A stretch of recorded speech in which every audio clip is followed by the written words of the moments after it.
Was it wrong of Chris Rock to make that joke? So where do we begin?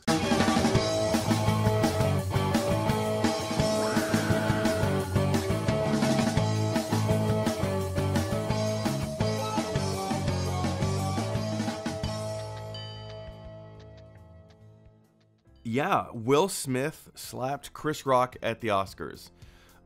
Everybody knows this by now. I'm so far behind the curve. I actually wasn't going to do a video on this, but so many of you have reached out to me and asked what my thoughts are and how I see the perspective. As a comedian, my job is to analyze the situation, see things for what they are. We tell the truth, right? That's what comedians do.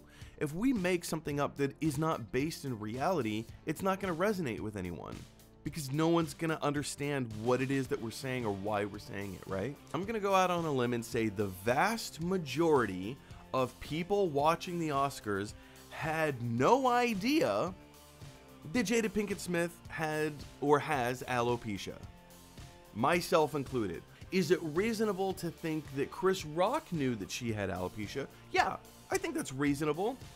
But I think it's also reasonable to realize that maybe he just didn't stop to think that this is that big of a deal for her. Here's one thing that I left out.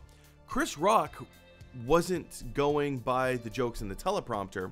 He ignored it. He was doing everything that he was doing, he was making up on the fly.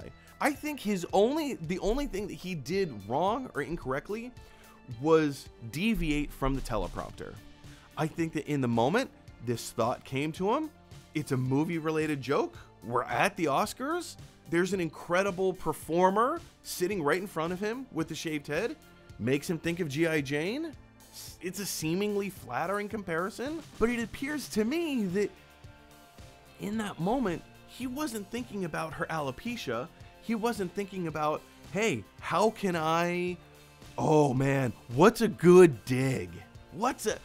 I want to perpetuate this feud between me and the Smiths.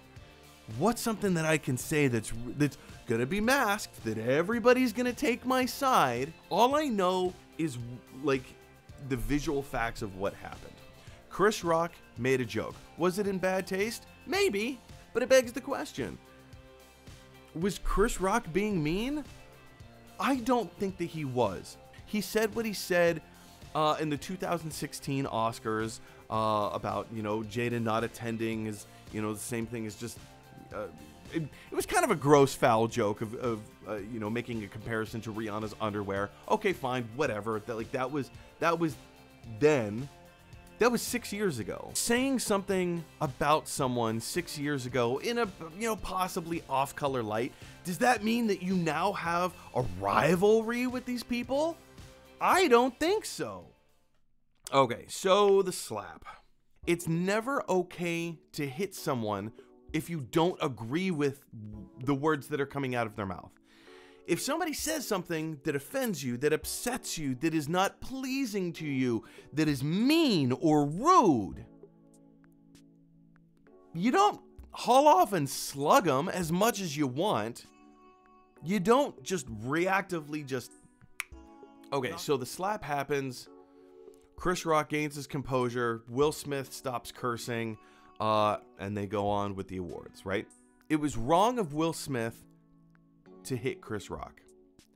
It was wrong of Will Smith to verbally abuse Chris Rock after he hit him. It was wrong of Will Smith to refuse to leave. Fast forward 20 minutes. Will Smith wins the Oscar for Best Actor. Cool. Totally deserving. He did a great job. But then in his acceptance speech, he said some things that were not great. Primarily, he said a lot of things that were not great, but probably the worst of them all was love makes you do crazy things. Not only does Will Smith utter a phrase that is incredibly problematic and incredibly tone deaf, but he never apologizes to Chris Rock in that moment. He had the world at his fingertips. The one job he had to do was apologize to Chris Rock. And he didn't. He failed miserably. So where do we go from here?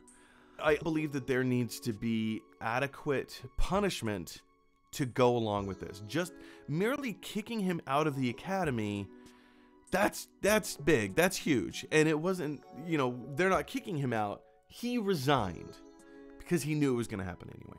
I do think a fine is appropriate, and I do think that, you know, a long suspension is also appropriate. I propose that a minimum 5-year suspension from being eligible for anything at the Academy Awards would be appropriate. Which, if you go, oh, he can't attend the Academy Awards for 5 years, that's not a punishment. Yeah, to him it is. Where Will Smith is at right now in his career, he's concerned about legacy.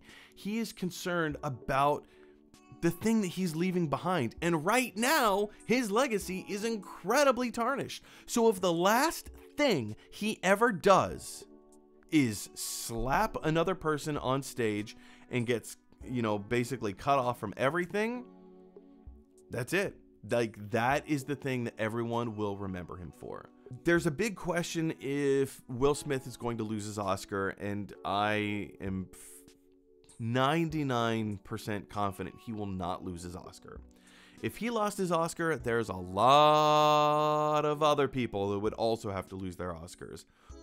So yeah, I don't think Will Smith is going to lose his Oscar. Here's a long-term lasting effect that this had. Will Smith just made it okay for the general public audience to go up and slap a comedian on stage if they don't like the jokes that they're telling, especially if those jokes are at the expense of the audience. Now, I've never been a fan of comedians picking on audience members. I don't like it. I don't like it when you single people out and make them feel uncomfortable in a way that picks on them. I don't like that. But me not liking that is not, it's still not warranted for me to go up on stage and slap these comedians and say, stop it, I don't like what you said, that was hurtful, that was offensive. That's not okay either. So it begs the question, should comedians change the way that they perform their material? Does it change the way the comedians craft their material, their riffings in the middle? And I'll tell you why comedians do that little pick thing. They have this bit that they're doing, and they have this bit that they're doing. We're exploring this little bit of comedy gold. Ha ha ha ha ha. But I need a bridge. I need something to bridge the gap between this joke and this joke. And sometimes that bridge gap is a little bit of improvisation. From a stand-up perspective, you pick somebody out in the crowd, you start riffing, you know where you want it to go, but in order to get there, you need it to feel organic. That's why you go to the audience. I love doing audience work. I love working with the audience. I love bringing the audience up on stage. I love talking to the audience and getting to know them. Let's interview them a little. Let's get them talking in a conversational way.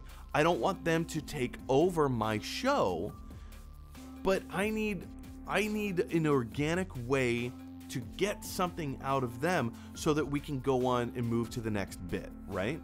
Did Chris Rock do it the wrong way? Having been in his position before, it's very likely that this thought just came to him and he was like, oh, this is going to be a really funny thing to say. And for a lot of people, it was. But for the intended audience, it wasn't. So from that perspective, it was the wrong thing to say because he didn't understand his audience. His audience was not everyone in the room. His audience was not everyone in the world. His audience for that joke was Jada Pinkett Smith. And it did not go over well with her. It did not land with her. Which, that's a harsh lesson to learn. Sometimes you're going to say things and the intended audience doesn't like it. Does that make it wrong? I don't think so. And even though Chris Rock was doing stand-up and not improv, his audience in that moment were the Smiths. It was Jada. And he didn't understand that. He made a mistake. He made a mistake, in my opinion. because I can't go into the heart and mind of Chris Rock and understand what he was thinking and feeling. I don't know what his intentions were. I don't think he had bad or negative intentions. Looking at the delivery of the joke, understanding that he didn't go by the teleprompter and he was making everything up on the fly, you don't have time. When you're in front of hundreds, if not thousands of people, you don't have the luxury of stopping and analyzing and thinking and saying, how is this going to land? You just have to go. The show must go on. If you stop and pause in between each bit and think, oh, well, this is the intended reaction that that's going to have, you're going to kill the momentum of the show and you're never going to be invited back to host. You just won't. And that's not what a pro does. That's not what Chris Rock does. So where do we go from here? I think it's important to understand this situation for what it is. I think it's important to not project our own insecurities and project our own feelings onto the people that were the actual participants in this. I will continue to watch Will Smith movies. I will continue to watch Jada Pinkett Smith movies. They're great actors. They're fun. They're interesting. They're entertaining. Anyway, so those are my thoughts, you guys. I'm interested to hear what your thoughts are. Are they anything like mine? Do you think maybe that Chris Rock was more in the wrong? Do you think that Will Smith was more in the wrong? Where do you sit with this? Where do you think this goes? What do you think the Academy Awards is going to have to say after it's all said and done? How do you think they're going to handle the Will Smith thing? Do you think they will give him a probationary period? Or do you think that he is facing expulsion permanently from the Academy? We already know that he's resigned, but is there an option to call him back? Who knows? I want to hear what your thoughts are down in the comments section below.